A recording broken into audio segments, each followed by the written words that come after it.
Welcome back.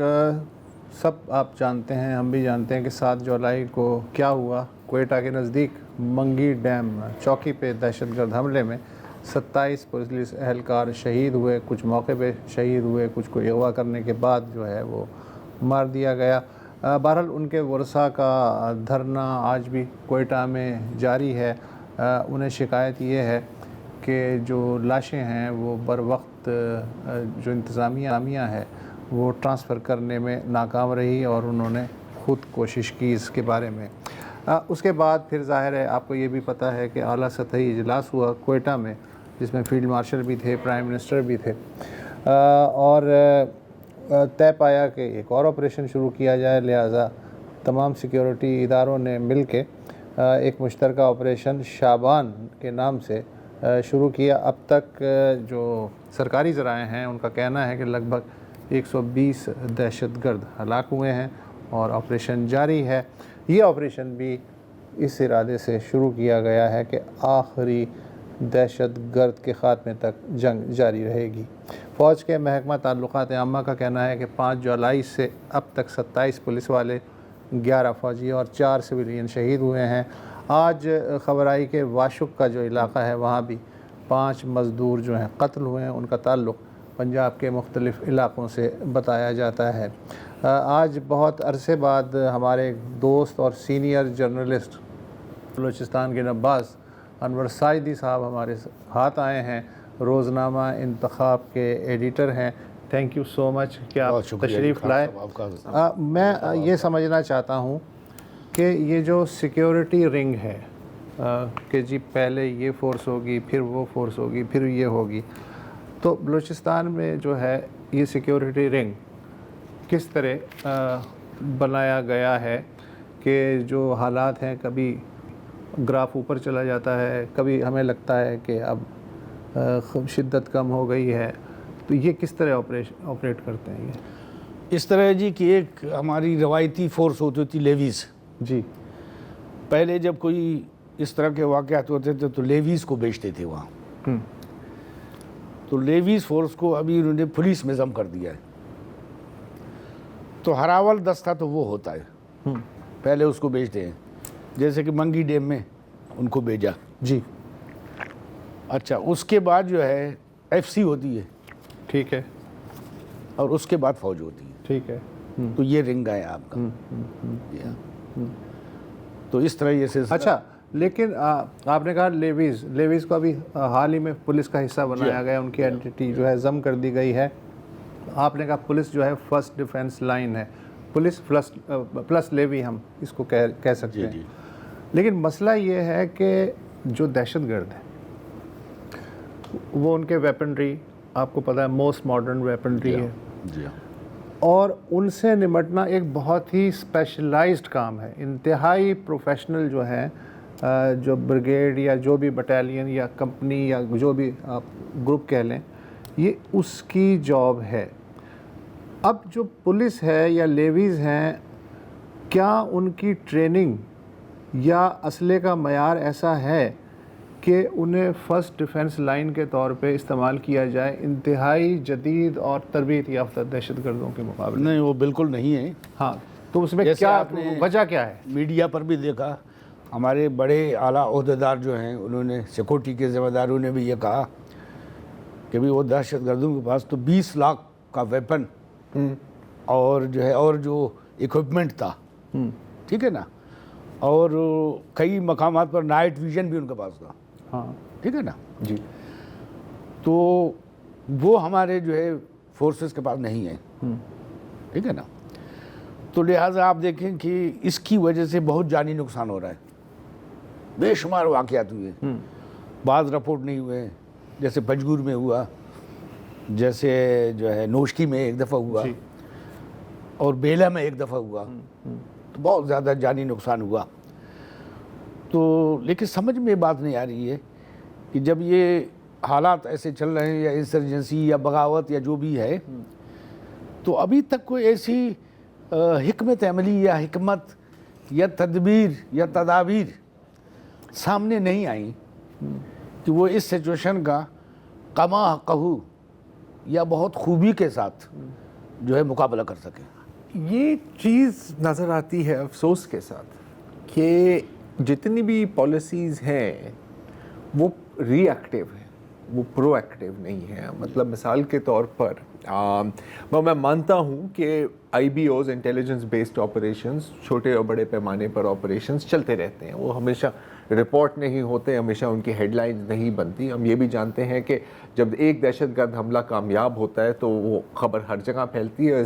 On the other hand اگر کوئی 12 counter terror operations کامیاب بھی ہوں تو شاید اس طرح ان کی خبریں نہیں آتی. یہ سب کچھ جانتے ہوئے اب ہم دیکھ رہے ہیں کہ ایک بہت بڑا حملہ ہوتا ہے زیارت میں, رائٹ, اور اس میں ہمارے کئی بہادر پولیس اہلکار شہید ہوتے ہیں, اور پھر ظاہر ہے مزدوروں پر تو حملے ہوتے ہی رہتے ہیں. اچھا, اس کانٹیکس میں پھر ایک آپریشن لانچ ہوتا ہے حملے کے بعد. ہم یہ ٹیکٹکس تو ہے, لیکن اس کے پیچھے جس کو آپ حکمت عملی کہہ رہے ہیں, اوور آل اسٹریٹجی, کیونکہ ایک اسٹریٹجی کو حاصل کرنے کے لیے آپ ٹیکٹکس استعمال کرتے ہیں نا, وہ کہیں مسنگ نظر آتی ہے. تو کیا مطلب کہ جو مختلف ادارے ہیں وہ ایک دوسرے کے ساتھ کوآرڈینیشن کرنے میں مسئلہ آتا ہے, یا بس ایسے ہی ہے کہ جی ایک حملہ ہوگا اس کے بعد آپریشن ہوگا اور پھر وہی سائیکل بار بار ریپیٹ کرتی رہے گی؟ آپ کو کیا اس میں نظر آ رہا ہے؟ دیکھیں جی, یہ تو بہت کمپلیکس مسئلہ ہے. وہ تو ہے. اور آپ سن رہے ہیں کہ جب سے ہم صحافت میں ہیں, میں اور خان صاحب, یا میں پہلے سے ہوں, کہ جہاں ہم جاتے تھے وہ کہتے تھے کہ بلوچستان کا مسئلہ کیا ہے. 73 سے اب تک ہر جگہ یہی پوچھا جا رہا ہے. 60 سال 50 سال گزر گئے. اچھا, جو عارضہ ہے, جو بیماری ہے, وہ اپنی جگہ موجود ہے, اور عارضی طور پر مرہم پٹی یا کوئی ایسی دوائی, کوئی ایسپرین وغیرہ جو ہے دی جاتی ہے, تو وہ مسئلہ اپنی جگہ موجود ہے. اور اس کا ایک ڈارک پہلو یہ ہے کہ یعنی خون بہہ رہا ہے, دونوں طرف سے انتہا پسندی ہے, طاقت کا استعمال ہو رہا ہے, لیکن کوئی ڈائلاگ, کوئی بات چیت, کوئی ایسی حکمت جو ہے وہ نظر نہیں آ رہی ہے, اور وہ شاید ان کی اسٹریٹجی میں شامل ہی نہیں ہے. حالانکہ آپ تاریخ کے ضرور اسٹوڈنٹ ہیں, تو جتنے بڑے کنفلکٹ ہوں گے, تنازع ہوں گے, تو آخر کار لوگ بیٹھتے ہیں, ٹھیک ہے نا. تو یہ دونوں فریق جو ہے وہ بالکل جو ہے نا وہ یعنی ان میں لچک نہیں ہے, ٹھیک ہے نا. اور وہ کہتے ہیں جی کہ وہ کہتے ہیں ہم طاقت کا استعمال کریں گے, وہ کہتے ہیں ہم جواب دیں گے. تو اس طرح تو پھر یہ مسئلہ حل ہونے والا نہیں ہے, ٹھیک ہے نا. اچھا, لیکن یہ جو یہ طاقت کا استعمال سے مسئلہ حل نہیں ہوتا, 80 سال میں کئی مثالیں ہیں کہ یہی فارمولہ استعمال کیا گیا اور بری طرح ناکام ہوا, تو پھر پلے بک کیوں نہیں چینج ہو رہی؟ جی ہاں. اچھا, اس بات کو ذہن میں رکھتے ہوئے کہ کچھ گروپس ہیں جن کے ساتھ آپ بات کر ہی نہیں سکتے, ہاں ٹھیک ہے, آپ کے ہیں گروپس آؤٹ اینڈ آؤٹ دہشت گرد گروپس ہیں, انگیج تو آپ کرتے ہیں جو پھر بھی پولیٹکس میں شامل ہونا چاہیں یا داخل ہونا چاہیں, رائٹ. ابھی بھی کیا گنجائش ہے, بلوچستان حکومت کا کوئی بھی موڈ ہے کہ اپنے کم از کم جو ان کے جو سیاسی مخالفین ہیں, ٹھیک ہے, جن کے شاید نیشنلسٹ سمپتھیز ہیں یا ان کی ہیں, ان کو بھی پلیٹ فارم پر لایا جائے؟ میرا خیال ہے کوشش تو کی گئی ہے, نہیں ہوا. دیکھیں جی, نیشنلسٹ جو ہے وہ تو آپ سیاستدانوں کو کہتے ہیں. اچھا, وہ جو ہے اپنی اہمیت کھو چکے ہیں. ہاں, اور اس میں حکومت نے بڑا رول پلے کیا. وہ اپنی اہمیت, وہ ارریلیونٹ ہو گئے. ان کی بات کسی نے سننی نہیں ہے, نہ عوام نے سننی ہے, نہ کوئی گورنمنٹ نے سننی ہے, ریلیونٹ کر دیے گئے, وہ کر دیے گئے, ٹھیک ہے نا. جیسے آپ کے سامنے ایک ڈاکٹر مالک نے کہا جی میں نے ایک کوشش کی تھی, اور اس کی ایک ملاقات براہمن تک سے ہوئی تھی, لیکن وہ کہتے ہیں کہ جو ہی میں واپس آیا تو نواز شریف نے کہا بھی آپ یہ چھوڑ دیں, اور یہ ہم لوگ خود, انہوں نے کہا ہے کہ ہم خود کریں گے یہ. باقی یہ تو اس طرح کے واقعات ہیں, ان کو ریپیٹ کرنا بیکار ہے. اور گنجائش ہے میرے خیال میں ایک سجیشن آپ کے پلیٹ فارم سے پیش کر سکتا ہوں. تو کئی دفعہ ان کے بیانات آئے ہیں, ہم تو ان کے قریب نہیں ہیں, ہمیں زیادہ پتہ نہیں ہے. وہ کہتے ہیں جی ہم مذاکرات کریں گے کسی غیر جانبدار مقام پر, ٹھیک, کسی تھرڈ کنٹری میں, اور ان کی ثالثی میں, اور جس میں اقوام متحدہ بھی انوالو ہو. اچھا, اب یہ الگ بات ہے کہ وہ موضوع کیا ہوگا اور کس قدر مشکلات ہوں گی مذاکرات کرنے میں, لیکن آپ کے سامنے ہے کہ اوسلو ایکارڈ آپ کے سامنے ہے, کتنی مشکل وہ یعنی خفیہ مذاکرات ہوئے تو ان کا نتیجہ نکلا. تو یہ اس طرح کے ٹاکس کر سکتے ہیں, اوسلو میں کر سکتے ہیں, جنیوا میں کر سکتے نہیں, ہیں. میرا خیال ہے کہ تھرڈ پارٹی فورن ڈپلومیسی, تو پھر اس ایشو کو یہ آپ پھر تسلیم کر رہے ہو نا کہ اس کے اندر پھر نہیں, لیکن یہ تو پاسبلٹی ہے. ان کی تجویز سے میرے ذہن میں آیا کہ اگر آپ انڈیا کے ساتھ ٹریک ٹو ڈپلومیسی چلا سکتے ہیں, اس میں تھرڈ پارٹی نہیں ہے نا. یہ اسٹیٹ ٹو اسٹیٹ ہے وسط, نہیں انڈیا اور پاکستان وہ تو ہے, track to لیکن سوال یہ کہ اگر آپ کو پھر اپنے ہی ملک میں امن قائم کرنا ہے تو اس سے کوئی نہ کوئی انسپریشن تو لی جا سکتی ہے نا اس تجربے سے, یا نہیں. مثلا آپ انیشیٹو جنیوا میں تھرڈ پارٹی کی بات نہیں کر رہا, ٹریک وہ آپ کہہ رہے ہیں نا, مثلا آپ یہ انیشیٹو لے سکتے ہیں نا کہ بھی کسی جگہ ہم جو ہے نا خاموشی سے بات کریں. خاموشی سے بات کریں. کوئی انیشیٹو تو آپ لے سکتے ہیں نا, آپ تو ویسے بیٹھے ہوئے ہیں نا اور حالات وہ بگڑ رہے ہیں, تو آخرکار کوئی قدم تو آپ کو اٹھانا ہوگا نا. یا تو آپ کی اتنی طاقت ہو کہ آپ جو ہے ہر جگہ جو ہے وہ کچل دیں. اچھا کچلیں گے تو اس میں خشک تھر کے ساتھ خشک بھی ہوگا, اور وہ آپ کے اپنے لوگ ہیں, آپ کے اپنے عوام ہیں, یا اور لوگ ہیں, یا کوئی ملک دشمن ملک کے لوگ ہیں. ایون جو سیاستدان بھی ہیں نا وہ بھی اب ہاتھ ڈالتے ہوئے اس لیے ڈرتے ہیں. مثلا مشاہد حسین, کئی دفعہ ہم ان سے بات کر چکے ہیں اور وہ کئی دفعہ یہ بیان کر چکے ہیں کہ ہم نے اور چودھری شجاعت گئے, انہوں نے معاہدہ کیا, بیک ٹریک ہو گیا.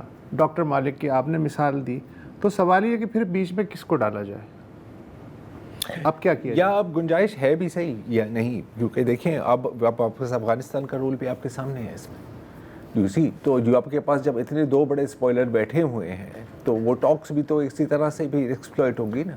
تو مطلب پھر بھی وے آؤٹ کوئی نہ کوئی تو نکالنا پڑے گا نا, یہ قیامت تک تو نہیں چل سکتا نا معاملہ. یا شاید چلے گا نہیں, ایک بریک لے لیں, پھر اس پہ بحث کر لیتے ہیں کہ کب تک چل سکتا ہے اور کیسے اس کا اگر کوئی حل نکل سکتا ہے تو کیا نکل سکتا ہے.